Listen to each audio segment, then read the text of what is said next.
সে পাঠানো হয়েছিল। জোরে বলুন সুবহানাল্লাহ।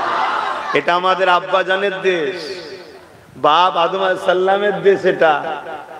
আর মনে রাখবেন, আমার বাপের সন্তান সবাই আমরা মুসলমান, হিন্দু, দলিত, আদিবাসী, শিখ, পাঞ্জাবি, খ্রিস্টান, যত ধর্ম বর্ণ ভাষার মানুষ আছে আমরা সবাই কিন্তু ভাই বোন। সব বাপ আদমের ছেলে, মা হাওয়ার ছেলে। কথা বুঝে আসছে? এই দুজন থেকে পৃথিবীতে শুরু হয়েছে। এবারে ছেলে পুলে বড় হলে এক একজনের এক এক কালচার, এক এক বিশ্বাস, এক এক পছন্দ, এক এক আস্থা যার যার কাছে আছে। ভুল ঠিক জবাব আল্লাহ নেবে। তবে আল্লাহ শুকরিয়া আদায় করি, আমরা আমাদের বাপ ও মায়ের ধর্মের উপরে আছি, বলি আলহামদুলিল্লাহ। এদিকে চলে আসুন, আমাদের আম্মাজানকে পাঠানো হলো আমার নবী পাকের দেশে, জাজিরাতুল আরব।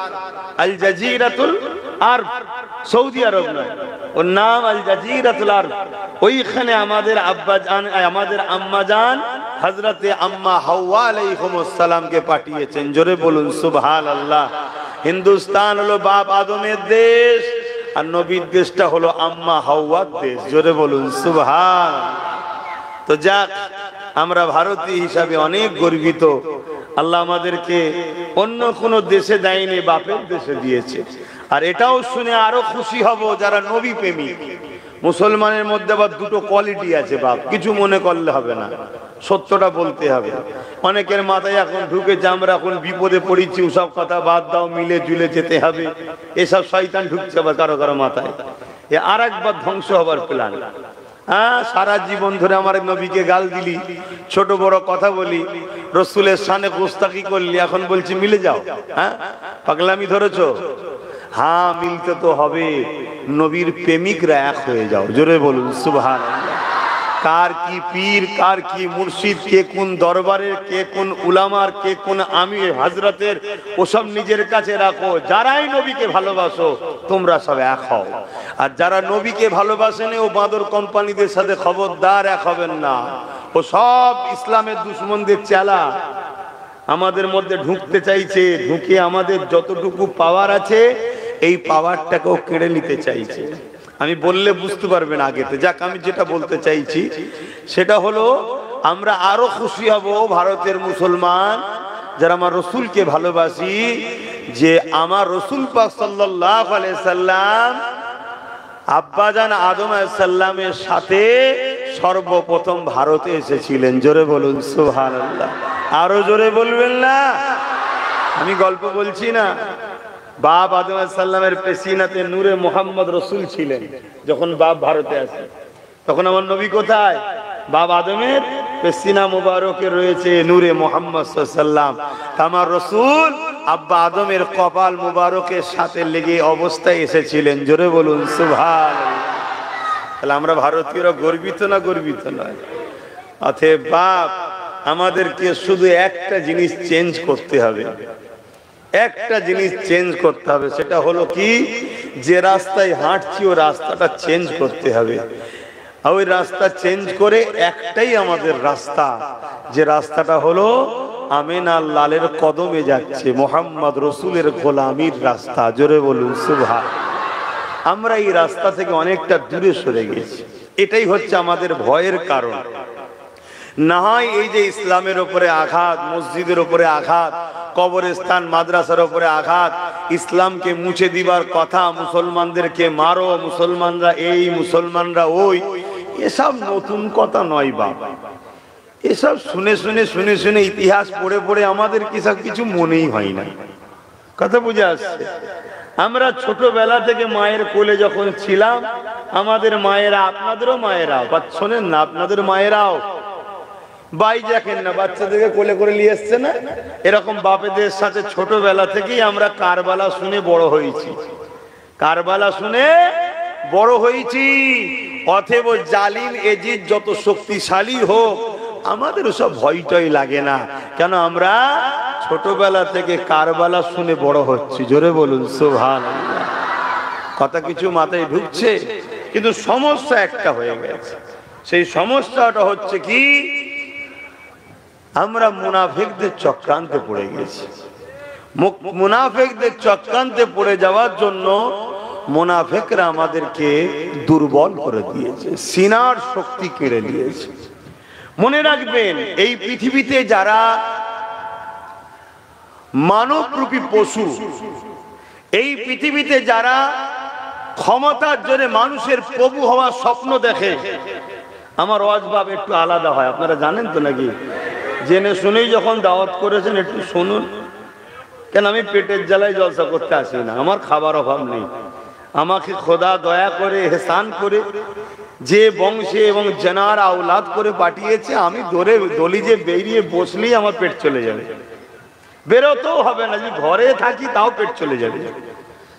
আল্লাহ শুকর, আমার পীর মুর্শিদের দোয়ায় নবী পাকের কদম মুবারকের ছিলে অহংকার নয়, তাহলে পেটের জন্য হজ করতে আসেনি, এসেছে আমার নবীর উম্মত উম্মতিদের ঘরে একটাই কাজ, নবীর সঙ্গে জুড়ার চেষ্টা করছি। কেন? নবীর সঙ্গে যদি জুড়তে পারে, পৃথিবীতে যতবার আমাদেরকে যারাই মিটাতে চেয়েছে আল্লাহ তাদেরকে মিটিয়েছে, আমাদেরই বিজয় দিয়েছে। জোরে বলুন সুবহান, আরো জোরে বলুন সুবহানাল্লাহ।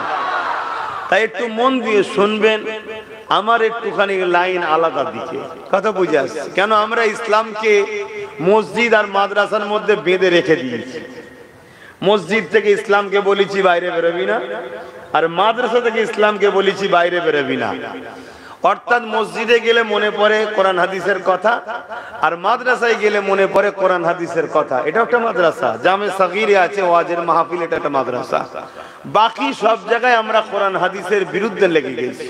সংসার জীবনে কোরআন হাদিস নাই, অর্থনীতি ব্যবসার জীবনে কোরআন হাদিস নাই, পারিবারিক জীবনে কোরআন হাদিস নাই, কি বলে সম্প্রীতি প্রতিবেশী জীবনে কোরআন হাদিস নাই, অর্থনীতি সমাজনীতির জীবনে কোরআন হাদিস নাই, এমনকি রাষ্ট্রীয় জীবন রাজনীতির জীবনেও আমাদের কোরআন হাদিস নাই। আমরা রাজনীতি করি কাদেরকে ফলো করে? পৃথিবীর সব থেকে বড় থার কিলা চোর ডাকাত খুনিগুলো সব আমাদের নেতা। তাহলে আমাদের উপরে তো খোদার গজব হবে বাপ। কেন? আমরা মুখে বলি নবীর উম্মত আর ফলো করি যত সব 2 নম্বর গুলোকে। তাহলে আল্লাহর নজরে আমরা ধোঁকা দিচ্ছি, মুখে বলছি এক, করছি আরা, এজন্য বাপ আমরা মার খাচ্ছি। আমাদের দ্বিতীয় কোনো কারণ নেই। মসজিদ বেড়েছে, নামাজিও বেড়েছে, কি বলে মাদ্রাসাও বেড়েছে, আলেম ওলামা হাফেজও বেড়েছে, সমাজের বুকে বোরখাও বেড়েছে। তাই বোরখার দোকান, তসবির দোকান, কোরআনের দোকান, কিতাবের দোকান হু করে বাড়ছে না বাড়ে না? আজ থেকে 10 বছর আগে ফুরফুরায় গিয়েছিলেন, কি দেখেছেন আর এখন কি দেখছেন? এত কিতাব দোকান বেরিয়েছে বলার মতো নয়।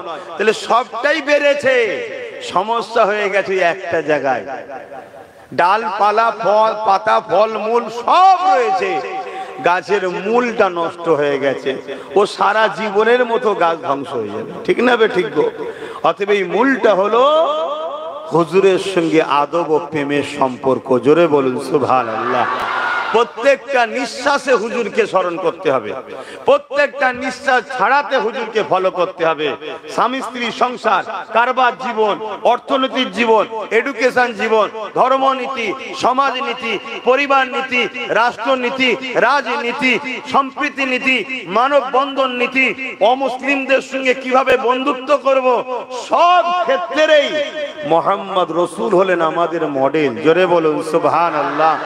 আমরা সেই নবীকে ছেড়ে দিয়েছি, আর আমরা এমনি এমনি ছাড়িনি, আমাদেরকে 100 বছরের প্ল্যান তৈরি করে ছাড়ানো হয়েছে, ছাড়ানো হয়েছে।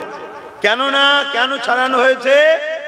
তাম পৃথিবী দেখেছে যে জাতির হাতে কোনো সময়তেই অস্ত্র ছিল না, এ জাতির হাতে কোনো সময়তেই পাওয়ার ছিল না, এ জাতির হাতে কোনো সময়তেই ম্যান পাওয়ারও ছিল না, তারপরও এ জাতিকে বিশ্ব মিটাতে চেয়েছে অনেকবার, মিটাতেও পারে না। জোরে বলুন সুবহানাল্লাহ।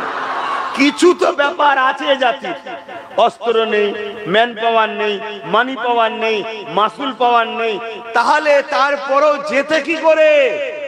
কোটি কোটি টাকা খরচ করে তারা মাদ্রাসা করছে, সেই মাদ্রাসায় বড় বড় বাইরে থেকে বড় বড় শিক্ষিত লোকেদেরকে নিয়ে এসে সেখানে রিসার্চ করছে, বার করো তথ্যটা কি। তারা বার করে উত্তর দিয়েছে একটা, কি? এ জাতির দিলে যতদিন সবুজ গম্বুজওয়ালা কামলিওয়ালা থাকবে, পৃথিবীতে কোনো মা এমন সন্তান পয়দা করতে পারেনি মোহাম্মদ রসুল জাত দিলে থাকবে ও জাতিকে কেউ মিটাতে পারবে। জোরে বলুন সুবহান, আরো জোরে বলুন সুবহানাল্লাহ। দিল খুলে বলুন নারে তাকবীর, নারে তাকবীর, লব্বাইক লব্বাইক লব্বাইক, নারে তাকবীর। তাই পৃথিবী জুড়ে আমাদের দিল থেকে নবীকে বার করার জন্য লক্ষ কোটি মিলিয়ন বিলিয়ন কোটি টাকা খরচ করে মাদ্রাসা তৈরি হচ্ছে, মাদ্রাসা মসজিদ তৈরি হচ্ছে, সেখানে আলেম তৈরি হচ্ছে, মসজিদে যাচ্ছে, ইমামতি করছে, তাদের মধ্যে নামাজ পাবেন, রোজা পাবেন, হজ পাবেন, যাকাত পাবেন, কি বলে কোরআন তেলাওয়াত পাবেন, দাড়ি পাবেন, টুপি পাবেন, সব পাবেন। শুধু মোহাম্মদ রসুল থেকে ভালোবাসা, আদব, প্রেমের শিক্ষা পাবেন না। শুনছেন তো নাকি? আমার অজে কি আপনাদের অসুবিধা হচ্ছে না? মাথার মধ্যে ঢুকছে যে এ কথা কি এখন বলার সময়? এখন তো মিলে জুলে চলা দরকার। হ্যাঁ, মিলে জুলে চলা দরকার। কি গো হাফেজ সাহেব বলবেন তো এ কথা কি এখন বলা দরকার? এটা মাথায় ঢুকছে তো নাকি? কিন্তু আমি বলবো এখন মিলার কথা মনে পড়েছে। এই সমস্যাটা পড়লি কেন একবার ভাববিনি?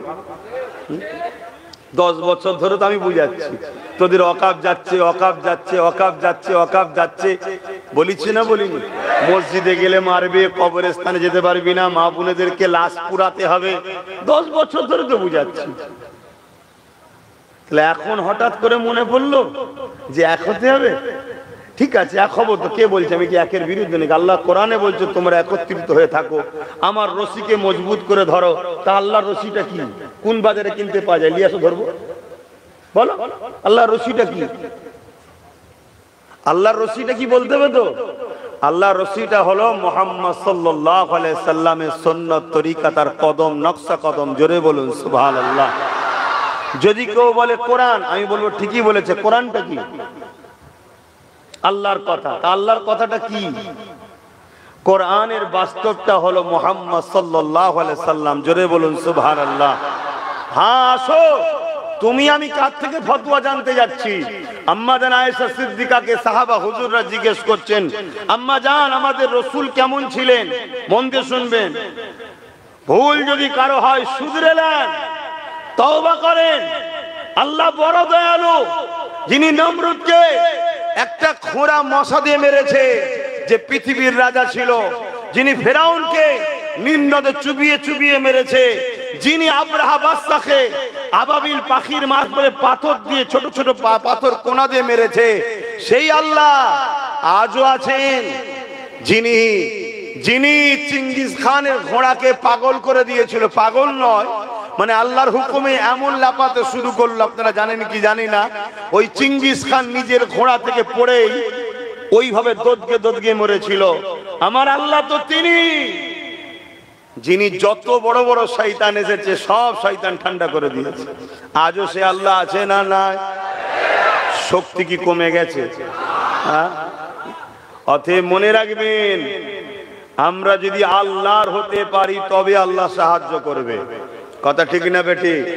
আল্লাহ কোরআনে বলছে যারা আমার দাবি করো ওরা যদি সত্যবাদী হয়, কুল ইন কুনতুম তুহিব্বুনাল্লাহ, বড় কাফলাম কুল মানা, হযরত নবীকে বলছেন আপ ফরমাইয়ে ইন কুনতুম তুহিব্বুনাল্লাহ, যারা বলে আল্লাহকে ভালোবাসি, এরা যদি সত্যবাদী হয় ফাত্তাবিউনি, আগে যেন আপনাকে ইত্তেবা করে। কাকে? মুহাম্মদ সাল্লাল্লাহু আলাইহি সাল্লাম আপনাকে ইত্তেবা করে।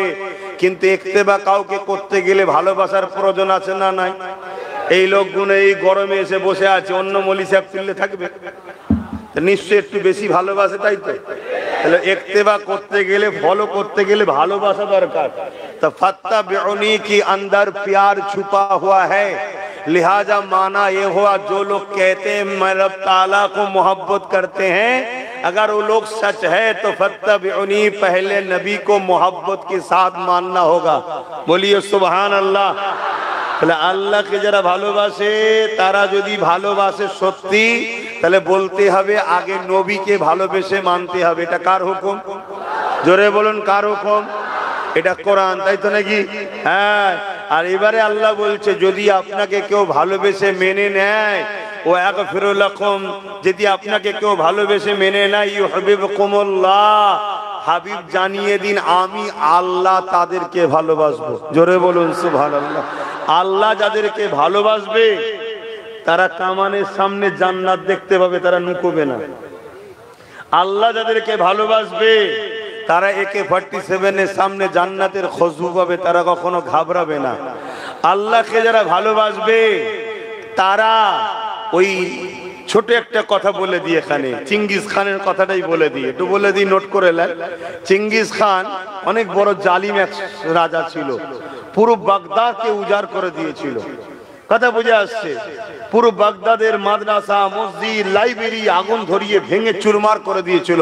যেমন আমার দেশে আজকাল একদল জালিমরা করছে, ওই রকম করেছিল।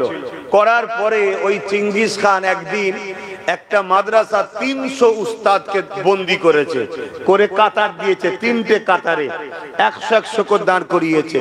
জাল্লাদকে বলছে প্রথম কাতারের উলামাদের গর্দানগুলোকে উড়াও।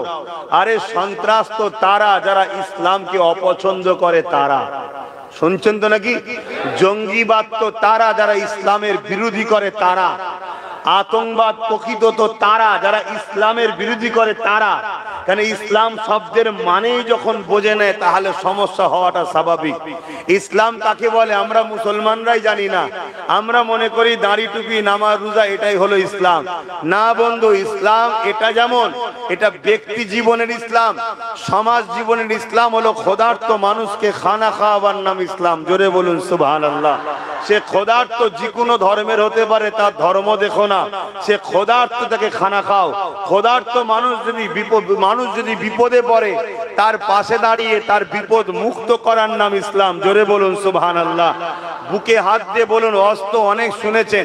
আমার নবী যখন মক্কার জমিনে এসে মজলুমদের পাশে দাঁড়িয়ে জালিম আবু জেহেলের বিরোধী করেছিল, তখন কোন মজলুম কি মুসলমান ছিল? যাদের বেটিগুলোকে জ্যান্ত পুঁতে দিয়া তারা কি মুসলমান ছিল? তারা কেউ এক আল্লাহ মানতো? তারা তো 360টা নকল খোদা মানতো। নবী তো তাদের হয়ে আবু জেহেলের বিরুদ্ধে লড়েছে। মাথায় ঢুকান কথাগুলো। তা আমাদের প্রতিবেশী হিন্দু হোক আর খ্রিস্টান হোক আর আদিবাসী হোক, কেউ যদি বিপদে পড়ে তার পাশে দাঁড়িয়ে তার বিপদ মুক্ত করার নামও ইসলাম। জোরে বলুন সুবহানাল্লাহ। এক কথায় আল্লাহর সৃষ্টিকে ভালোবাসার নাম কি? জোরে বলুন ইসলাম। কিন্তু আজকে আমরা দেখছি মিডিয়াতে কি নরের তকবীর আল্লাহ আকবার AK-47 দিয়ে গুলি করে দিল, বললো এই দেখো ইসলাম। এই তো তোদেরই তৈরি করা, এটা তো তোরাই তৈরি করেছিস। তোদের আব্বাজান আমেরিকা, হিলারি ক্লিনটন সে নিজে বলছে আল কায়দা আমরা তৈরি করেছি। তারপরে আল কায়দাকে যখন রাশিয়াকে টুকরো করে দিলাম, আল কায়দার উপর থেকে আমরা হাত তুলে নিলাম, সাহায্য করা ছেড়ে দিলাম। তারা রেগে গিয়ে আমার দেশের উপরে ওয়ার্ল্ড ট্রেড সেন্টারে হামলা করলো। তারপর থেকে তারা নিজেদের নামকে চেঞ্জ করে ISIS হয়ে গেল। তা আমেরিকার তৈরি করা। আমেরিকা তো জালিমদের আব্বাজান হয়, আমাদের কি হয় নাকি? কথা বলছে না তো। ডোনাল্ড ট্রাম্পের কি বলে ফটো নিয়ে ধূপ ধুনুক দিয়ে ফুল টুল মালা তো আমার দেশে একদল লোক করেছিল, জানেন তো নাকি? তারপরে দ্বিতীয়বার ডোনাল্ড ট্রাম্প যখন ক্ষমতায় এলো, আমার ভারতীয় গুণকে পাকিস্তান থেকে হাতে পায়ে দড়ি, এই ভারত কি বলে আমেরিকা থেকে হাতে পায়ে দড়ি বেঁধে আমার দেশে অপমান করে পাঠাচ্ছে। তোমাদের আব্বাজান করেছে, আমরা কি করব? কষ্ট হচ্ছে, নিতে পারছে না। তো ভাইয়েরা আমার চলে আসুন, ইসলামকে জানুন। ইসলামকে তো আমরা মুসলমানই জানি না, এজন্য তো সমস্যা। আমরা গলা লম্বা করে বলি আমি মুসলমান, আমি ইসলামের অনুসারী, নিজের ভাইয়ের বিরুদ্ধে আমরা ষড়যন্ত্র করি। আমরা ভাইয়ের মাল ঝেড়ে খাই, ভাইয়ের জমি দখল করি, ভাইয়ের নামে কেস দিই, বাপের নামে কেস দিই, মায়ের নামে কেস দিই, এই প্রতিবেশীর উপরে জুলুম করি। আমরা নিজেরাই যদি ইসলামের উপরে না থাকি, তাহলে আল্লাহর কাছে বলছি আমরা মুসলমান, ইসলামের অনুসারী, আর কাজ করছি ইসলাম বিরোধী। আল্লাহ তো সূরা বাকারার মধ্যে কোরআনে বলেছে, তোরা যখন আমার ও আমার হাবিবকে ছেড়ে দিয়ে যাদের তাবেদারি করবি, যাদের অনুসরণ করবি, আমি আল্লাহ তাদেরকে শক্তিশালী করে তোদের মাথায় বসাবো, তাদের হাতে আমি আল্লাহ তোদেরকে মিটাবো। কথা মাথায় ঢুকছে না ঢুকে না? ইসলামের ছেলে মেলায় যায়, ইসলামের ছেলে ফাংশনে যায়, ইসলাম ছেলে অন্য জাতির ধর্মীয় অনুষ্ঠানে যায়, ইসলামের ছেলেরা তাদের উৎসবে যায়, তাদেরকে ফলো করে, তাদের সঙ্গে হই হই করে, তাদের সঙ্গে সব কালচার তাদের মতো হয়ে গেছে, সব আদর্শ তাদের মতো হয়ে গেছে, তাদের মতো হিংসুক হয়েছে, তাদের মতো খুনি হয়েছে, তাদের মতো চরিত্রহীন হয়েছে, তাদের মতো গুন্ডা হয়েছে, তাদের মতো বদমাইশ হয়েছে। একটা কেউ মোহাম্মদ রসুলের আদর্শ অনুযায়ী আছে? তাহলে আল্লাহ বলছে যাদের মতো হবি তাদের হাতে আমি আল্লাহ তোদেরকে মিটাবো। তাহলে আমরা আমাদের পাওনা পাচ্ছি না পাইনি? তাহলে রইলো এবারে ইসলাম। ইসলামকে নিয়ে চিন্তা তোমারও করে লাভ নেই, আমারও করে লাভ নেই। আমি তুমি যদি ইসলামের জন্য দরদ দেখাই, হতে পারে আল্লাহ গুনাহ মাফ করে আমাদেরকে সাহায্য করতে পারে। জোরে বলুন সুবহানাল্লাহ। আল্লাহ দ্বীনের জন্য আল্লাহই যথেষ্ট, আল্লাহ দ্বীনের জন্য আল্লাহই যথেষ্ট। চিঙ্গিস খানের কথাটা বলেলি তারপরে আল্লাহর দ্বীনের জন্য আল্লাহ যথেষ্ট, এখান থেকে শুরু করবো। আবার মনে রাখবেন, চিঙ্গিস খান একটার পর একটা আলেম যে ঘরে কতল করার হুকুম দিল, তো প্রথম কাতারে 100 জন দাঁড়িয়ে আছে, তার মধ্যে একটা বয়স্ক প্রবীণ আলেম ছিল। যখন কতল করছে সেই উলামাটা প্রথম কাতার থেকে দ্বিতীয় কাতারে চলে গেছে। চিঙ্গিস খান দেখেছে ঘোড়ার পিঠে বসে আছে, কিছু বলেনি। দ্বিতীয় কাতারে আবার উলামাদেরকে কতল করার হুকুম দিল। ওই সেই মুরব্বী বুজুর্গ উলামাটা তিনি আবার দ্বিতীয় কাতার থেকে তৃতীয় কাতারে চলে গেছে। চিঙ্গিস খান তখন তৃতীয় কাতারে আগিয়েছে, ওই বুজুর্গ উলামাকে বলছে এবারে তুমি যাবে কোথায়? প্রথম কাতার থেকে নাই দ্বিতীয় কাতার, দ্বিতীয় কাতার থেকে তৃতীয় কাতার, চতুর্থ কাতার তো নাই, কতল তো তোমায় হতেই হবে, যাবে কোথায়? আল্লাহ পাকের আলেম বান্দা বুজুর্গ উলামা আসমানের দিকে মুখ তুলে বলেছিলেন আল্লাহ আছে। জোরে বলুন সুবহানাল্লাহ। কি বলেছেন? আল্লাহ আছে। এই ঈমান আমাদের আছে? আমরা তো এখনো ভাবছি ওর হাতে বাঁচতে গেলে এর কোলে উঠা দরকার। আমাদের মধ্যে এখন এই খসলত গেছে? এখনো আমাদের মধ্যে সেই চিন্তা আছে, এখনো উলামারা দালালি করছে অনেকে। এ আছে না? না, আমার কথা বাবা স্পষ্ট, জেনে শুনে দাওয়াত করেছিস, সহ্য করতে হবে। আজকের দিনটা এসে যখন গেছি একটু কান নাক মুজে শুনেলে, কথা বুঝে আসছে না? না, কাল থেকে আনবি না, আর বলবো না, শুনতে পাবি না। তাহলে আমাদের উদ্দেশ্য কি হওয়া দরকার? আল্লাহ আছে, আল্লাহ আমাদের যথেষ্ট। হাসবুনাল্লাহু ওয়া নি'মাল ওয়াকিল, নি'মাল মাওলা ওয়া নি'মান নাসীর। যারা আল্লাহর উপরে শুধু ভরসা করে তাদের জন্য সাহায্যকারী হিসাবে আল্লাহই যথেষ্ট। জোরে বলুন সুবহানাল্লাহ। তুমি চিল্লে কোথায় তোমার রবকে? তুমি চিল্লে কোথায় তোমার আল্লাহকে? হ্যাঁ, তুমি চিল্লে কোথায়? যে মায়ানমার কত মুসলমানের উপর জুলুম করেছিল, সেই মায়ানমারকে গত কয়েকদিন আগে মাত্র 7 পয়েন্ট একটু লড়িয়ে দিয়েছে। কত পয়েন্ট? 7 পয়েন্ট দিয়ে লড়িয়ে দিয়েছে। শাস্তি মনে রেখে দেবে। আজকে তোমাকে আরেকটা কথা বলে যায়, জালিমের সাথে আল্লাহ নাই, জালিমের সাথে আল্লাহ নাই। ওই জালিম যদি কোনো মুসলিম দাবিদার হয় তার সাথেও আল্লাহ নাই। আল্লাহ সর্বসময় মজলুমের সাথে থাকে। সে যদি অমুসলিমও হয়, তার ধর্ম কি, সে ঠিক করছে কি ভুল করছে, সে কৈফিয়ত আল্লাহ নেবে। কিন্তু কারোর উপরে যদি জুলুম হয়, ওই মজলুমের সাথে কিন্তু আল্লাহ আছে। কেন? ও আল্লাহরই তো সৃষ্টি। কথা মাথায় ঢুকছে? কিন্তু আমরা যদি জালিম হয়ে যাই, তাহলে আল্লাহ আমাদের সঙ্গে থাকবে? হ্যাঁ, এবারে আল্লাহ পরীক্ষা নেবে, আমাদেরকে নেবে না? তো ওই বান্দাকে বলছে, উলামাকে, এবারে কি হবে? বলছে আল্লাহ আছে। চিঙ্গিস খান রেগে গিয়ে বলছে কতল করে একে আগে। ব্যাস কথা জবান দিয়ে বলা শেষ, জাল্লাদও আগিয়ে আসছে, ঘোড়া লাফানো শুরু হয়েছে। লাপানো তো লাপানো, এত বিভৎস ভাবে লাপাচ্ছে, আর থামাতে তো পারেন, এবার ছুটা শুরু করেছে। জাল্লাদ অস্ত্র ফেলে দিয়েছে।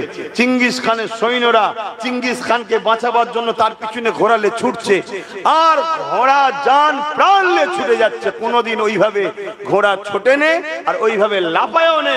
চিঙ্গিস খানের পুষা ঘোড়া বুঝাতে চাইছে, যতই চিঙ্গিস খানের পুষা হোক না কেন, সৃষ্টিকর্তা তো আল্লাহ, ঠিক না? সৃষ্টিকর্তা তো আল্লাহ। অতএব সেই ঘোড়া লাপাতে লাপাতে লাপাতে চিঙ্গিস খান একটা সময় যেখানে পা রাখে একটা পা রয়েছে আর একটা পা ফসকে উল্টে পড়লো, কখনো পাথরে কখনো বিভিন্ন জায়গায় লাগতে লাগতে লাগতে তার মাথা ছিন্ন বিচ্ছিন্ন হয়ে যতক্ষণ না মারা গেছে ততক্ষণ ঘোড়া থামেনি। জোরে বলুন আল্লাহু আকবার, বলুন আল্লাহু আকবার। আল্লাহ তো সব থেকে বড়, তার উপরে ভরসা করো। তিনার হাবিব যে আদর্শ দিয়েছে সেই আদর্শে চলো, মানুষকে পেয়ার করো, মহব্বত করো, প্রেম ভালোবাসা বাটো। হিংসা নয়, প্রেমের নাম ইসলাম, হিংসার নাম শয়তানি, জুলুমের নাম শয়তানি, প্রেমের নাম হলো ইসলাম। আজকে ইসলামকে বন্ধ করার জন্য দুই শ্রেণীর লোক উঠে পড়ে লেগেছে, আর যুগে যুগে এই দুই শ্রেণীর মানুষ ইসলামের চরম বিরোধী ছিল। এক শ্রেণী হলো জালিম শাসক, কে? সে ফেরাউন হতে পারে, নমরুদ হতে পারে, আবু জেল হতে পারে, উতবা হতে পারে, রোম হতে পারে, পারস্য হতে পারে। জালিম শাসক যারা, তারা ইসলামের চরম যুগে যুগে দুশ্মনী করেছে। আজকের দিনেও যারা যারা জালিম হুকুমত, তারা তারা ইসলামের বিরোধী করছে। কেন করছে? কারণ আছে। কেন? জালিম শাসকের লক্ষ্য হলো দুটো, মানুষকে গরিব বানাবো, ভিক্ষা দেবো, মানুষের খোদা হবো। শুনছেন তো নাকি? আর ইসলামের লক্ষ্য কি? জুলুম বন্ধ করে মানুষকে দাসত্ব শিকল ভেঙে দিয়ে আল্লাহ সৃষ্টিকে আজাদ করে দাও। জোরে বলুন সুবহানাল্লাহ, আরো জোরে বলুন সুবহানাল্লাহ। তাহলে জালিম শাসকের সঙ্গে ইসলামের টক্করটা কেন বুঝতে পারছেন? একটু হ্যাঁ কি না বলুন। টক্কর হবে না? হবে না। আমি চাই, বুঝাবার জন্য বলছি, আমি চাই লোককে গরিব বানাবো, গোলাম বানাবো, ভিক্ষা দেবো, মানুষের প্রভু হবো। নাউজুবিল্লাহ, বুঝাবার জন্য বলছি। আর ইসলাম কি বলছে? মানুষ গরিব হতে পারে, কারো দাস দাসী নয়। মানুষের প্রভুকে মানুষ কেন হবে? অতএব এদেরকে আজাদ করো, এদেরকে গরিবের হাত থেকে বাঁচাও, এই জুলুমের হাত থেকে বাঁচাও, এদের চোখের পানি মোছো, এদেরকে খানা দাও, পরনের কাপড় দাও, এদেরকে আশ্রয় দাও। যেমন প্যালেস্টাইনবাসী ইহুদিদের ঘরে বাঁচিয়েছিল জালিম হিটলারের হাত থেকে, আজকে সেই ইহুদিরা প্যালেস্টাইনবাসীদের উপরে হাজার হাজার বাচ্চাদেরকে খুন করছে। কেন? ওরা ইহসান ফারামোশ, ওরা গদ্দার, ওরা গদ্দার। ইতিহাস বলছে বনি ইসরাইলরা বড় সৌভাগ্যবান, ওদেরকে প্রচুর নবী দিয়েছে, প্রায় 70,000-এর উপর নবী দিয়েছে। ওরা নিজেদের নবীদেরকে পর্যন্ত কতল করেছে। কথা মাথায় ঢুকছে? অসুবিধা হচ্ছে নাকি? তাহলে এক নম্বর বিরোধী ইসলামের কে? জালিম শাসক। মনে থাকবে তো নাকি? আর কোন মুসলমান যদি এই জালিম শাসকের সাথ দেয়, সে ইসলামের বন্ধু তো নাকি? কথা বলছে না তো? তা ইসলামের দুশ্মন যদি হয়, তা আল্লাহ তাকে মিটাবে না? এবার আপনাদের মাথায় ঢুকতে পারে, ও ভাইজান, আমি নাই ছোট দুশ্মন, বড় দুশ্মনকে আল্লাহ মারে না কেন? কে বলেছে? ফেরাউনের মরণ হয়েছে না হয়নি? বড়র মারতে একবারই হয়, মারার মতো মার হয়, কিন্তু তোমারতে তো দু জায়গায় মার হবে। কেন? তুমি বলছো আমি ইসলামের, আবার করছো দুশ্মনী। তার মানে মুনাফিকি। কি? মুনাফিকি। তো মুনাফিকের শাস্তি কোরআনে কি বলেছে? বেশি না কম? তাই আমাদের শাস্তিটা একটু বেশি হচ্ছে। কথা মাথায় ঢুকছে না? ঢুকে না? হ্যাঁ, তাহলে এক নম্বর পয়েন্ট। দ্বিতীয় নম্বর পয়েন্ট হচ্ছে ইসলামের চরম দুশ্মনী করেছে ধর্মের নামে যারা ভণ্ডমির দোকান খোলে। ধর্মের নামে ভণ্ডমির দোকান খোলে। কথা বুঝে আসছে? হ্যাঁ, আজকে মানুষের মধ্যে বিভাজন তৈরি করে দিয়েছে, আছে না নাই? হ্যাঁ, বিভাজন তৈরি করে দিয়েছে। সেই সময়তে ধর্মের নামে যারা ভণ্ডমির দোকান খুলেছিল, আবু জেল, উতবা, সাইবার সময়তে বাচ্চা বাচ্চা ছেলেদের ঘরে মক্কার সামনেতে তারা কতল করত। কেন? তাদের খোদাকে উৎসর্গ করছে। এই যে ধর্মের নামে যে শয়তানি ভণ্ডমি, এই ধরনের মানুষ যারা, তারা ইসলামের চরম দুশ্মনী করেছে। এই দুই শ্রেণীর মানুষ, তাই এরা ইসলামকে মুছতে চেয়েছে। কিন্তু মনে রাখবেন, ইসলামকে যারা মুছতে চেয়েছে তাদের সঙ্গে আল্লাহ দুই ধরনের ব্যবহার করেছে। এক, তাদের মধ্যে থেকে অনেককে আল্লাহ ইসলামের আলো দিয়ে আলোকিত করে ইসলামের গোলাম খাদেম বানিয়েছে। জোরে বলুন সুবহানাল্লাহ।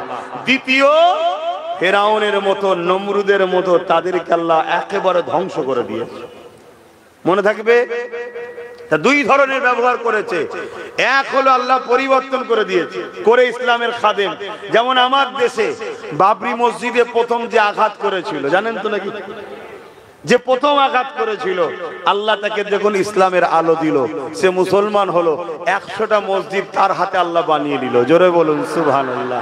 আবার দেখুন আরেকজন ইসলামের দুশ্মন, কি রেজবি যেন নাম ছিল, সুপ্রিম কোর্টে কেস করেছিল জানেন না, কোরআনের 26টা আয়াত নিয়ে। ওই যে ও বদমাইশ কোরআনের বিরুদ্ধে গেল, কথা বুঝলেন, আল্লাহ ওকে কি করলো, ইসলাম থেকে প্রথম বেরিয়ে অন্য ধর্মে চলে গেল। সেই ধর্মের মানুষরা কিছুদিন লোকে হাইলাইট করলো, ফটো টোটো তুলে, দেখো ইসলাম ছেড়ে দিচ্ছে, ইসলাম ছেড়ে দিচ্ছে। শুনছেন না?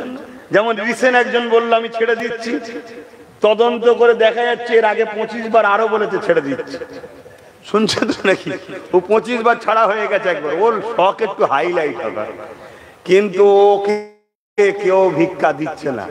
শুনছেন তো নাকি? ও চিড়ে ভিজছে না, ওর চলে।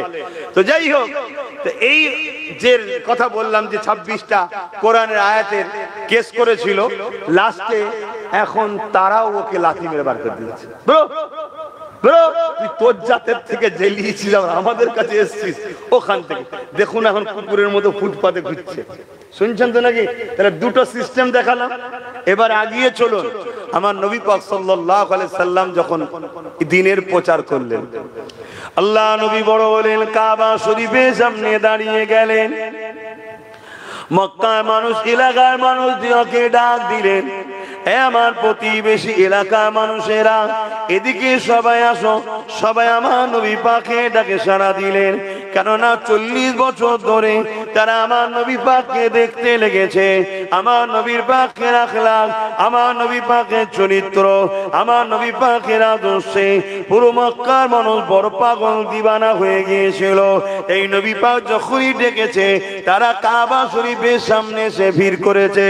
আল্লাহ নবী তাদেরকে লক্ষ্য করে বলল, ওই যে একটা পাহাড় দেখতে পাচ্ছ, ওই পাহাড়ের ওই দিকে একদল লোক রয়েছে, আমি মুহাম্মদ রসুল যদি বলি তোমরা কি মেনে নেবে? তারা বলল হ্যাঁ মেনে নেব। আল্লাহ নবী বললেন, তোমরা তো দেখুনি কেন মানবে? তারা বলল, মুহাম্মদ তুমি কোনোদিন মিথ্যা কথা বলোনি, তুমি হলে আলামিন, চিরসত্যবাদী, তুমি যদি বলো অবশ্যই সত্য বলবে। আল্লাহ নবী বললেন, যেমন পাহাড়ের ওই দিকে কোনো মানুষ নেই না দেখে আমি রাসূলুল্লাহকে বিশ্বাস করে মেনে নিতে চাইছো, ঠিক তেমনি আমি মুহাম্মদ বলছি, শোনো, লা ইলাহা ইল্লাল্লাহ মুহাম্মাদুর রাসূলুল্লাহ, আমি মুহাম্মদকে আল্লাহ মেসেঞ্জার করে, রাসূল করে পাঠিয়েছে, প্রফেট করে পাঠিয়েছে, আর মালিক হলো একজন, তিনি হলেন আল্লাহ পাক। তোমরা এই যে নিজেদের হাতে নানা রকম সব খোদা তৈরি করছো, নানা রকম প্রভু তৈরি করছো, এগুলো তোমাদের রব নয়। তোমাদের রব হলো একজন, যিনাকে কেউ দেখেনি, তিনি আছেন। কথা বুঝা যাচ্ছে? তিনাকে কেউ দেখেনি, তিনি আছেন। তিনি কে? আমাদের জান আছে না নাই? দেখেছেন কেউ? তাহলে জান আছে, দেখা যায় না, কিন্তু আছে, ঠিক না? তা জানটা যিনি বানিয়েছেন তিনি আছেন, তেনাকে কেউ দেখেনি, শুধু হুজুর দেখেছেন, তাও জমিনে নয়, আরশের জগতে। জোরে বলুন সুবহানাল্লাহ। কথা বুঝে আসছে? তিনি আমাকে পাঠিয়েছে তোমাদেরকে সঠিক রাস্তার জন্য।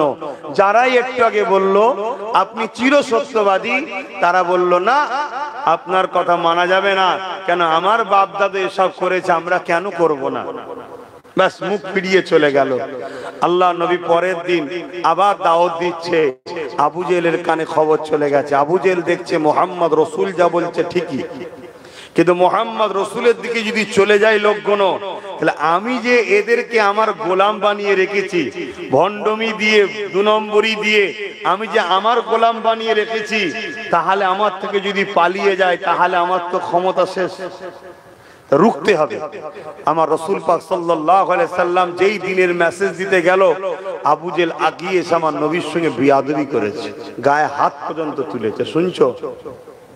তুমি আমি সহজ ইসলাম পেয়েছি না, তাই ইসলামের গুরুত্ব নাই। মুসলমান ঘরের ছেলে চাঁদ রাত্রিরে বক্স বাজায়, চাঁদ রাত্রিরে ফাংশন করে, মেলা যায় মুসলমানের ছেলে, তাই এদের উপরে তো আল্লাহ জালিম শাসক বসাবে, ঠিক না? ভুল হচ্ছে নাকি? ভাই যারা আসছেন একটু বাঁদিকে চেপে যাবেন, তোমরা করো না, আমি যদি এটা বলি ওয়াজের লাইন অন্যদিকে চলে যাবে। তাহলে বলো এটা কি আমাদের অন্যায় না অন্যায় নয়? আমার নবী কি ঈদ উপলক্ষে করে ডান্স দিয়েছিল, নাচ দিয়েছিল, ফাংশন দিয়েছিল, মেলা দিয়েছিল? এটা কি ইসলামের পাঠ? তাহলে তুমি ইসলাম উপলক্ষ করে কাজ করলে কি করে? অন্য দিনে যদি করো কাবিরা গুনাহ হবে, আর ইসলামকে কেন্দ্র করে যদি করো কাফের হবে। শুনছেন না শোনেননি? আরো একটা কথা বলি, আমার মুসলিম ছেলেরা এখন ইফতার পার্টিলে বড় নাচানাচি করছে। বেঈমান নেতা, শয়তান নেতা, চোর নেতা, খুনি নেতা, ধর্মের নামে শয়তানি, তাদের ঘরে নিয়ে সব এখন ইফতার পার্টি দিচ্ছে। এটা কি ইসলামে আছে? কথা বলো আছে? তাহলে তুমি আমার ধর্মকে বাঁচাচ্ছ না মিটাচ্ছ? তাহলে ও একা মিটাচ্ছে না, তুমি আমি মিটাচ্ছি। তাহলে আল্লাহ মিটাবে না মিটাবে না তোমাকে আমাকে? তাহলে আমরা আমাদের দোষে মার খাচ্ছি না খাই না? আমার ওয়াজ বুঝছেন তো নাকি? হ্যাঁ বা মহব্বতে শুধু প্লেন কথা বলে চলে গেলে হবে না, বোঝো ভালো করে, এখনো সময় আছে, পরিবর্তন হও, তওবা করো, আল্লাহকে সিজদা দাও, চোখের পানি ফেলার, বলো আল্লাহ যা ভুল করেছি ক্ষমা করে দেন, আপনি সাহায্য পাঠান, আপনি সাহায্য পাঠান। আমরা কথা দিচ্ছি আর জুলুম করব না, আর অন্যায় করব না, আর অত্যাচার করব না, আর নফসের উপরে দিনের উপরে ক্ষতি করব না। তুমি কথা দাও, আমার আল্লাহ তোমাকে সাহায্য করবে। এই চুনোপুটিদের মারতে খোদার বেশিক্ষণ সময় লাগে না। কথা মাথায় ঢুকছে না? ঢোকে নেই। কিন্তু তুমি যদি ভালো না হও তা আল্লাহ কাকে সাহায্য করবে? আমি তো দেখছি দাঁড়িয়ে মাথায় টুপি মুসলমান, আদৌ মুসলমান? নামে তালপুকুর ঘটি ডোবে না, এ আছে না না সমাজে?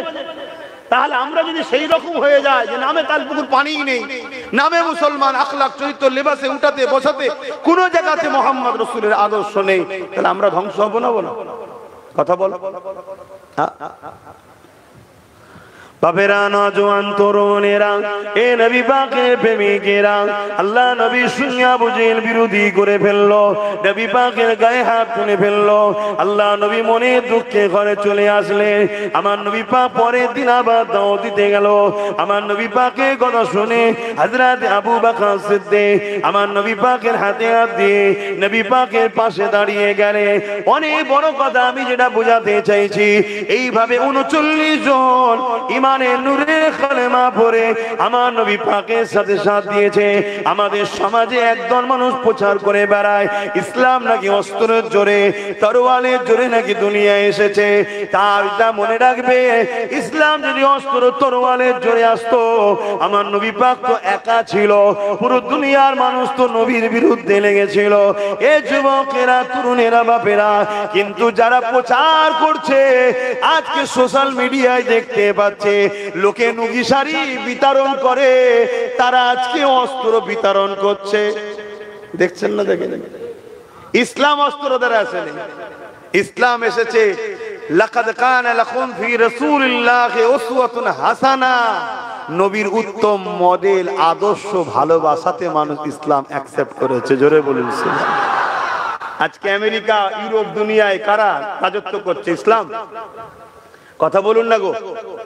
আজকে ইউরোপ, দুনিয়া, আমেরিকা থেকে শুরু করে ক্ষমতা কাদের হাতে? ইসলামের হাতে না ইহুদি খ্রিস্টানদের হাতে? জোরে বলুন।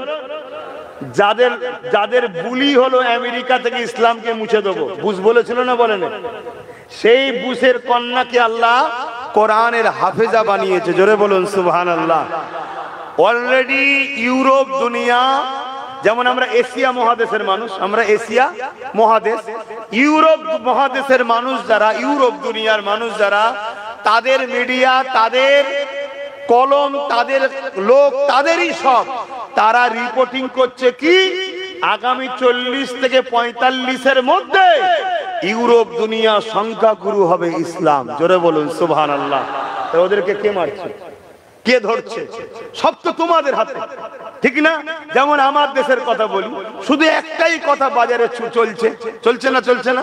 হ্যাঁ, যে আমাদেরকে মেরে ফেললো, আমাদেরকে শেষ করে ফেললো। আরে প্রধানমন্ত্রী তোদের, সিএম তোদের, পিএম তোদের, ডিএম তোদের, সব তোদের। এরপরও যদি তোরা নিরাপত্তায় না থাকিস, এর জন্য দূষিত আমরা নয়। কেন আমরা কোনো পদে আছি ভাই? কথা বলে, আমরা কোন পদে আছি, এর জন্য দোষী আমরা নয়। আমার তো মনে হয় সবার একটা কথা বলা দরকার, সব যখন আমাদের, তারপরেও যখন আমরা নিরাপদে নয়, তোরা সব বেটা নাম, আমরা সে আবুল কালাম, মৌলানা আবুল কালাম আজাদের মতো ব্যক্তিকে ক্ষমতায় বসায়, যার দ্বারা দেশের শিক্ষা সব থেকে আগে ছিল। জোরে বলুন সুবহানাল্লাহ। কিন্তু দুঃখের বিষয় হলো শিক্ষা তো মানুষের কাছেই এখন নাই। কি শিক্ষা আছে? শিক্ষা তো নাই। তাই আজকে আমাদের সমাজ ধ্বংসের দিকে যাচ্ছে। তো যাক, আমি যে কথা বলছিলাম, আমার নবী পাক সাল্লাল্লাহু আলাইহি ওয়াসাল্লাম তিনি দিনের কথা বলছে, একটা দুটো করে মানুষ ৩৯ জন আমার নবীর পাশে দাঁড়িয়েছে। আবু জেহেল দেখছে মুহাম্মদ রাসূলকে তো রুখতে পারা যাচ্ছে না, কি করা যায়? লাস্টে তার মন্ত্রী সভার মিটিং ডেকেছে। মন্ত্রী সভা নেতা কেতা যা বসেছে, বসে আলোচনা করছে কি করা যায়। তখন আলোচনায় আবু জেহেল বা বিভিন্ন জন ফয়সালা দিচ্ছে, এক কাজ করো, মুহাম্মদ রাসূলকে কতল করে দাও। নাউজুবিল্লাহ বলেন। না থাকবে মুহাম্মদ সাল্লাল্লাহু আলাইহি ওয়াসাল্লাম, আর না দিনের কথা কাউকে শোনাতে পারবে। শুনছেন তো নাকি? কতল করে দাও। সবাই বলল ঠিক ঠিক ঠিক, কিন্তু আওয়াজ বেড়ে যাচ্ছে দেখছি। কত জায়গায় মুখে হাত দেবো, এত প্রত্যেকটা জলসায় যে বলি তোরা জলসা গুলোকে নষ্ট করি দেই যে জিনিসগুলো, এটা কি খোদার মার হবে না আমাদের উপরে?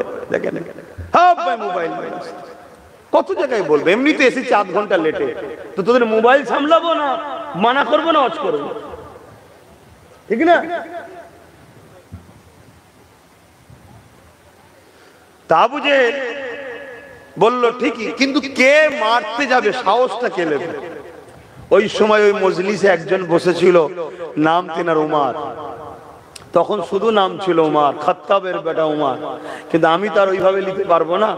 কেন? তিনি তখন শুধু উমার আর নাই, তিনি পৃথিবীর বুকে সমস্ত নবীদের পর, পৃথিবীর বুকে হযরত আবু বকরের পর তিনি দ্বিতীয় খলিফা। জোরে বলুন সুবহানাল্লাহ।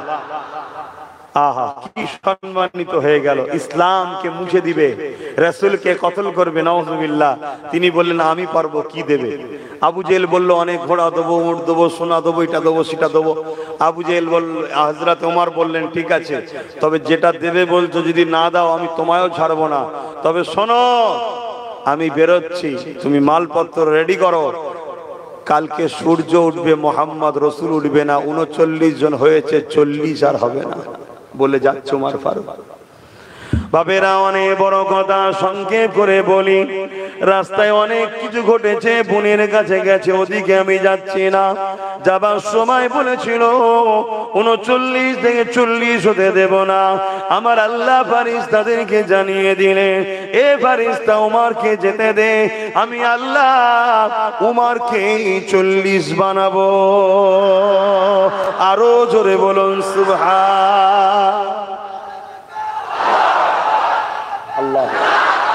তাই যারা ইসলামকে মুছতে চাইছে, আল্লাহ তাদের সঙ্গে দুই ধরনের ব্যবহার করেছে।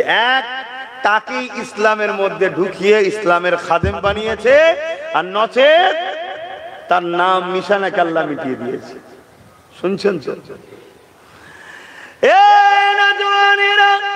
হযরত ওমর ফারুক রওনা দিলেন, আল্লাহ নবীর দরবারে পৌঁছে গেল, দরজা আওয়াজ দিলেন, কোটা দিলেন, কে?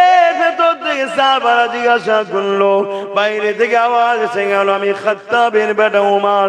সাহাবা হুজুর একে অপরের মুখে দিয়ে তাকাচ্ছে। কেন? হযরত ওমর ফারুক হুজুরের এত ক্ষমতা ছিল, পুরো মক্কার মানুষ যদি একদিকে দাঁড়িয়ে যায়, ওমর ফারুক হুজুরের মোকাবেলায় কেউ দাঁড়াবার ক্ষমতা রাখেনি। তাই সাহাবা হুজুররা বলতে লেগেছে, আর আমাদেরকে জমিনে বেঁচে থাকা হবে না, আমাদেরকে মেরে ফেলবে, শেষ করে দেওয়া হবে। এ যুবকেরা, তরুণীরা, বাপেরা, আল্লাহ নবী মুচকে এসে বললেন, দরজা খুলে দাও। কারণ নবী পাকের সঙ্গে আল্লাহর কি কানেকশন হচ্ছে এটা অন্য কেউ তো জানে না। কারণ নবী পাক দোয়া করেছিলেন, আল্লাহ হয় আবু জেহেল নাই উমর, দুজনের মধ্যে একজনকে হিদায়াত করে দিন আল্লাহ। আমার নবী পাকের দোয়া কবুল হয়ে গেল। এ যুবকেরা, দরজা খুলে দেওয়া হলো। নবী পাকের চাচা যান হযরত হামজা রাদিয়াল্লাহু রাদিয়াল্লাহু তাআলা তখন কলমা পড়ে নিয়েছিল, তিনি উমরের সামনে দাঁড়িয়ে গেলেন। তিনিও মক্কার একটা নামকরা পালোয়ান ছিল, আল্লাহ তিনাকে বিশাল শান শওকতওয়ালা বানিয়েছিলেন। তিনি উমরের বুকে হাত দিয়ে দাঁড় করিয়ে দিয়ে বলছে, উমর আমিও কোনসা কম নয়, উমর তুমি যদি বিয়াদবি করো আমি কিন্তু তোমাকেও ছাড়বো না। মনে রেখে দিও আমিও হামজা, আমিও কুরাইশ নেতা ছিলাম, কিন্তু এখন মুহাম্মদ রাসূলকে নবী বলে মেনে নিয়েছে। ওমর কি খবর বলো? আল্লাহ নবী চাচা জানকে বললেন, চাচা জান রাস্তা আগলাবেন না, উমরকে আসতে দেন। নবী পাকের কদমের কাছে আসলো, আল্লাহ নবী উমরের জামার খোঁটাটা ধরলো, হালকা করে টান দিল। হযরত উমর হুজুর আমার বসে বললেন, এমন ভাবে যেভাবে নামাজে আমরা বসি, তাসাউদে যেভাবে বসি, ওইভাবে নবী পাকের হাঁটুর কাছে হাঁটু দিয়ে এত কাছাকাছি কেউ কখনো বসেনি। ওইভাবে উমর বসে গেল, হাতে কিন্তু অস্ত্র খোলা রয়েছে। আল্লাহ নবী শুধু বলল, উমর এখনো কি সময় হয়নি আল্লাহর দিকে ফিরে আসার? সঙ্গে সঙ্গে চোখ দিয়ে পানি বেরোতে লাগলো। নবী পাকের কদমে লুটিয়ে পড়ল, ইয়া রাসূলুল্লাহ হাবিবাল্লাহ আমাকে ক্ষমা করে দিন, আমি অর্থের লোভে ধন দৌলতের লোভে এই অস্ত্র নিয়ে বেরিয়েছিলাম আপনাকে শহীদ করব বলে, কিন্তু আজকে উমর আপনার কদমে নিজেকে কুরবান করে দিতে চায়। হুজুর আমাকে আপনার বডিগার্ড হিসাবে কবুল করে নেন। আরো জোরে বলুন সুবহান।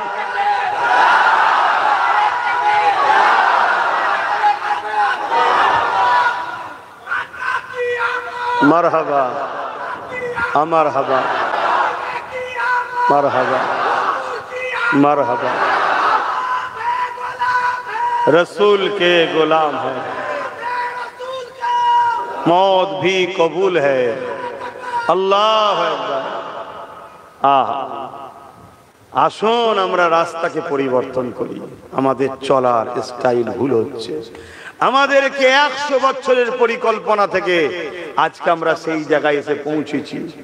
আমাদের ঠোলটা রয়ে গেছে, দুটো হাত রয়েছে, দামি না দামি নয়? দুটো পা আছে, দামি না দামি নয়? দুটো চোখ আছে, দামি না দামি নয়? কিন্তু জান যদি না থাকে হাত দুটোর দাম আছে।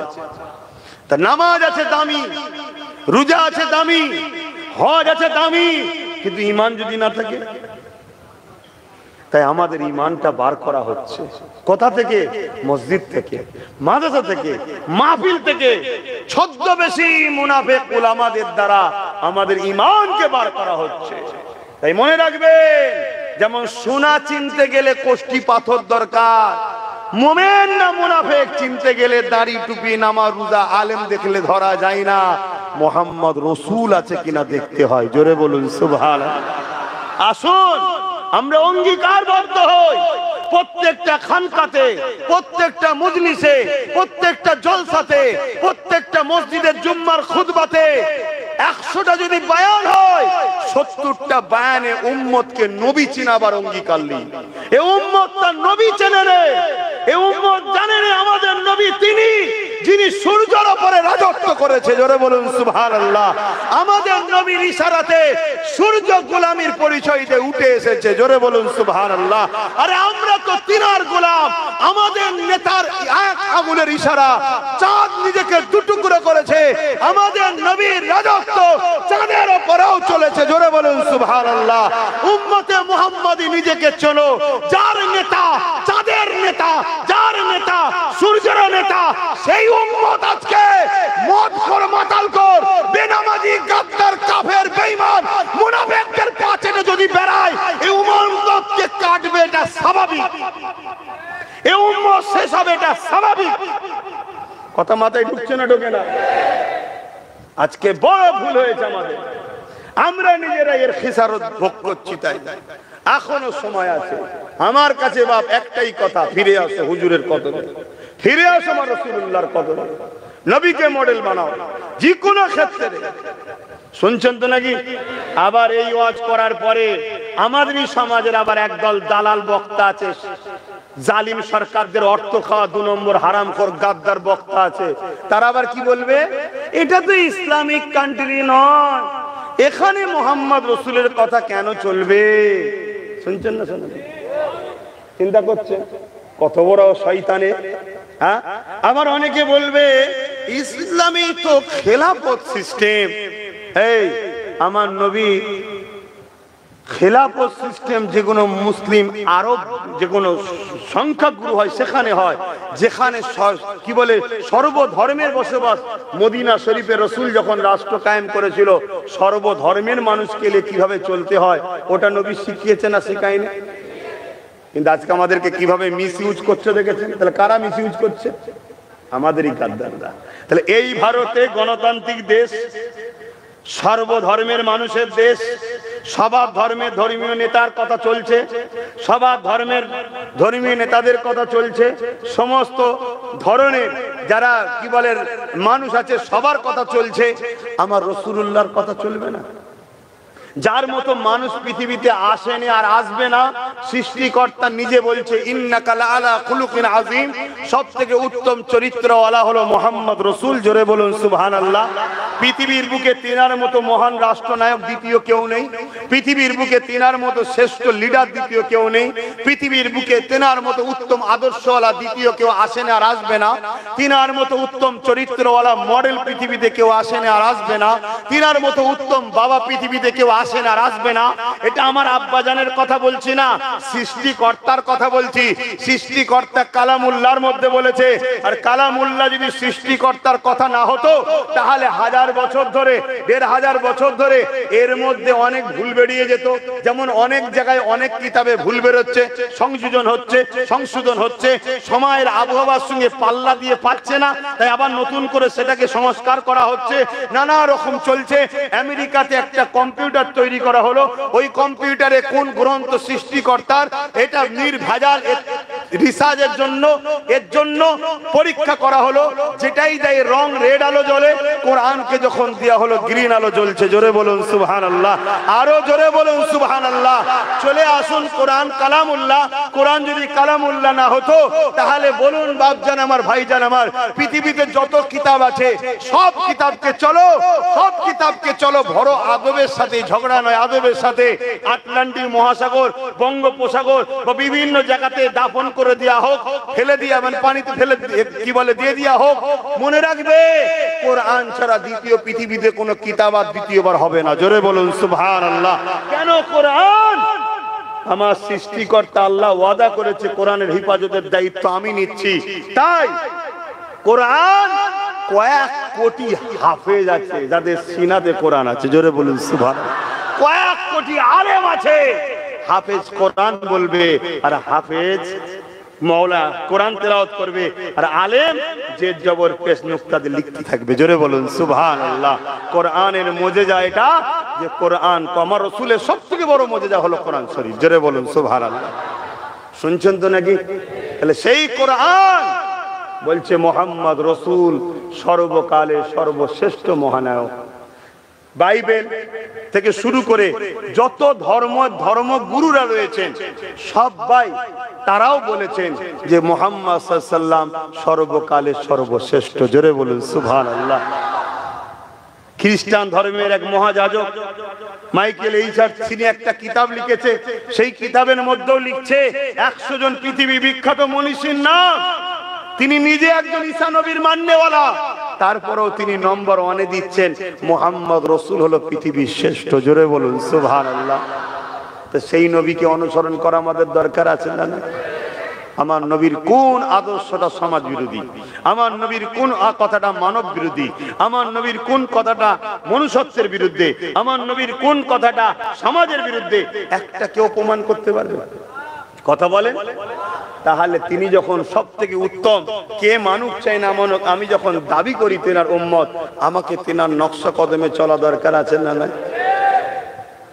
আল্লাহ নবী বললেন অন্যায় দেখলে হাত দিয়ে রোখো, আল্লাহ নবী বললেন, অন্যায় যদি হাত দিয়ে রুখতে না পারো, মুখ দিয়ে অন্যায়ের বিরুদ্ধে প্রতিবাদ করো। যদি অন্যায়ের বিরুদ্ধে মুখ দিয়ে প্রতিবাদ করতে না পারো, তাহলে আমি রাসূলুল্লাহ বলে দিই, অন্তর থেকে ঘৃণা করো। কোনোভাবেই অন্যায়ের সঙ্গে জুড়তে ইসলাম বলেনি। নম্বর 1 হলো অন্যায়কে মিটাও, নাম্বার 2 হলো হাত দিয়ে মিটাও, না হয় মুখ দিয়ে বলো, না হয় অন্তর থেকে ঘৃণা করো। কোরআনেও তো আল্লাহ এটাই জানিয়েছে। এ যুবকেরা, আল্লাহ কোরআনে জানিয়ে দিলে, কুনতুম খায়রা উম্মাতিন উখরিজাত লিন-নাস তা'মুরুনা বিল মারুফ ওয়া তানহাউনা আনিল মুনকার। অন্যায়কে মিটাও, ন্যায়কে প্রতিষ্ঠিত করো, এটা হলো ইসলাম। আল্লাহ তো দুটো কাজ দিয়েছে, অন্যায়কে মিটাও, ন্যায়কে প্রতিষ্ঠিত করো। কি গো কমিটি দুটো কাজ না, এখন কমিটি গুলো তো টেনশনে আছে, ঠিক না? কাকে দাওয়াত করেছো? না আব্বাস সিদ্দিকী, জলসা হবে না। আর কি হুজুর নেই?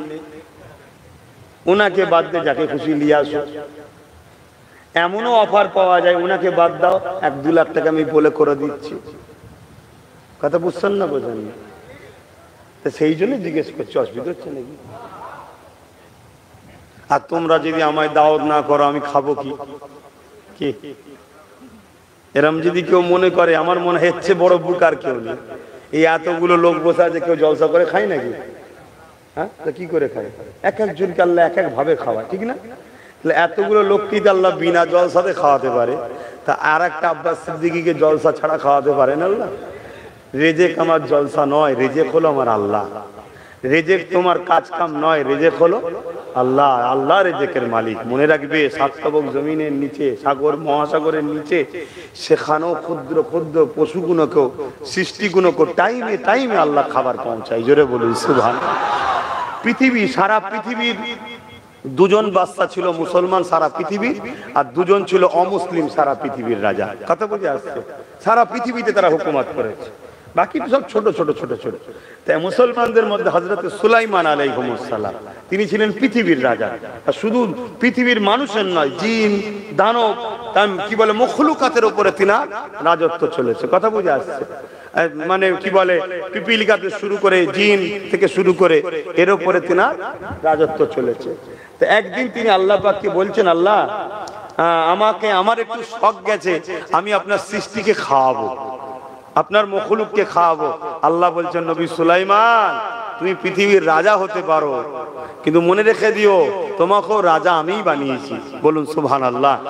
তুমি কিন্তু এ দায়িত্ব তুমি পারবে না, কারণ রেজেকের মালিক আমি আল্লাহ। আমি রেজেক কাউকে দিয়ে দিই, কারো হাতে ছাড়িনি, আমার কুদরতি হাতে আছে। শুনছেন? কিন্তু নবী আবদার করছে, আল্লাহ একবার সুযোগ দেন। আল্লাহ বললেন, তোমার যখন শখ গেছে তা লাও, করো। তা সেইভাবে সুলাইমান আলাইহিস সালাম খাবার রেডি করছে। আল্লাহ পাককে বলছে, আল্লাহ আমি তো খাবার রেডি করছি, তা খাবারগুলো যেন নষ্ট না হয়ে যায়। আপনি কুদরতি আল্লাহর। আগেকার সময়ও দেখবেন আমাদের খাবার বিনা ফ্রিজেই ভালো থাকতো, আর এখন ফ্রিজে রেখেও খারাপ হচ্ছে, তাই না? তো এটা সব ব্যাপার থাকে। তো ওই সময়তে ওই খাবার মাসকে মাস সুলাইমান নবী জড়ো করছে, কিন্তু খাবারকে আল্লাহ খারাপ হতে দেননি। তো এইভাবে আল্লাহ পাক একদিন যখন তৈরি হয়ে গেছে, নবী সুলাইমান আলাইহিস সালামকে আল্লাহ পাক নবী সাল্লাল্লাহু আলাইহি ওয়াসাল্লাম বলছেন যে, আল্লাহ আপনার মেহমানদের পাঠান, মখলুকদেরকে এবার খাওয়াবো। ওই সময় আল্লাহ সাগর থেকে একটা মাছকে, এক ধরনের প্রাণীকে পাঠিয়েছে, এক ধরনের প্রাণীকে পাঠিয়েছে। সে এসে নবী সুলাইমান আলাইহিস সালামকে সালাম দিচ্ছে। তিনি সবার বাদশা ছিলেন, সবার ভাষাটাও বুঝতেন। কথা বুঝে আসছে? তাই সালাম দিচ্ছে, দিয়ে বললেন, আমি এসেছি অতিথি, আপনি নাকি আজকে দাওয়াত দিয়েছেন। রোজ তো আল্লাহ আমাদের রিজিকের ব্যবস্থা করে, আজকে নাকি আপনার এখানে আছে, তাই আল্লাহ পাক বলেছেন আমি এসেছি, আমায় খেতে দেন। তখন সুলাইমান আলাইহিস সালাম বলছে, অপেক্ষা করো, আরো মেহমানরা আসুক, যেমন আমরাও দাওয়াত বাড়িতে করি নাকি, আরো মেহমান আসুক। তখন উনি বলছেন, শুনুন, আমার টাইমে টাইমে আমার আল্লাহ খাওয়ান। জোরে বলুন সুবহানাল্লাহ। দাওয়াত দিয়ে ওয়েট করাবেন না আপনি, আর আমার মালিক আমাকে প্রতিদিন টাইমে টাইমে খাওয়ান। জোরে বলুন সুবহানাল্লাহ। আপনি ওয়েট করাচ্ছেন কেন? সুলাইমান আলাইহিস সালাম বললেন, যাও, ওই মাঠে খাবার আছে, লাও খাও। তো উনি গেলেন, যাবার পরে খাওয়া দাওয়া করে সুলাইমান আলাইহিস সালামের সাথে এসে বলছে, হুজুর আমার খিদে এখনো বাকি আছে, আমাকে আরো খেতে দেন। সুলাইমান আলাইহিস সালাম বলছে, আরে আছে, যত খুশি খাও না। বলছে, যা ছিল সব খেয়ে ফেলেছে। বললেন না সুবহানাল্লাহ? আরো জোরে বললেন না সুবহানাল্লাহ? নবী সাল্লাল্লাহু আলাইহি সাল্লাম বলছে তুমি কত বড় পেটু, সবার খাবার খেলে? বলছেন হুজুর দাওয়াত দিয়ে এভাবে মেহমানকে পেটুক বলবেন না। আমার আল্লাহ আপনি যা খাইয়েছেন প্রতি ওয়াক্তে এরকম 3 লোকমা করে খাওয়ায়, আমি মাত্র 1 লোকমা পেয়েছি, এখনো 2 লোকমা বাকি আছে, দেন। আমার আল্লাহ আওয়াজ দিচ্ছে সুলাইমান আমার বান্দা আমার মখলুককে খাওয়াবে। সুলাইমান নবী সেদিন থেকে আর আসমানের দিকে মুখ তুলতেন না, সেদিন থেকে আর আসমানের দিকে মুখ তুলতেন না, যে আল্লাহ আমাকে মাফ করে দেন। কথা বুঝে আসছে? রেজেকের মালিক কে? হ্যাঁ, জলসা রেজেক নয়। মনে রাখবে, আমার অনেক দরজা বন্ধ করার চেষ্টা অনেকে করেছে, হাজার হাজার জলসাকে আমার নষ্ট করেছে, কথা মনে রাখবে। কিন্তু একটা দরজা যদি বন্ধ হয়, আমার আল্লাহ হাজার দরজা আমার খুলেছে। জোরে বলুন সুবহানাল্লাহ। আল্লাহ খুলেছে, হাজারটা দরজা খুলেছে, এত খুলেছে আমি তো বিরক্ত হয়ে যাচ্ছি। লাস্টে জলসা করালি লোকের সঙ্গে ঝগড়া হয়ে যাচ্ছে, সে লিতে হবে আমি লোবো না, সে লিতে হবে আমি লোবো না, এই নিয়ে ঝগড়া হয়ে যাচ্ছে। ঝগড়া বলতে ভালোবাসার ঝগড়া, ভাই ভাই যেমন মুখ কথা হয়ে যায় একটুখানি, সেটাই বলতে চাইছি। তো আমি যা কোন কথা বলতে গিয়ে দিকে চলে এলাম, একটু বলেন কোন কথা বলছিলাম?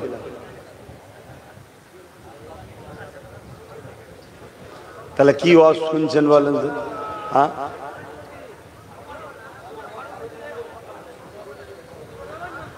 হযরত ওমর ফারুক হুজুর নবী পাকের হাতে হাত দিলেন, দিয়েই হুজুরকে বলছেন হুজুর আমাকে ইজাজত দেন। কিসের বাবা? আমি কাবার সামনে দাঁড়িয়ে আল্লাহর কালেমার আওয়াজ তুলবো। জোরে বলুন সুবহানাল্লাহ। আপনি আমাকে ইজাজত দেন। আল্লাহর নবী বলেন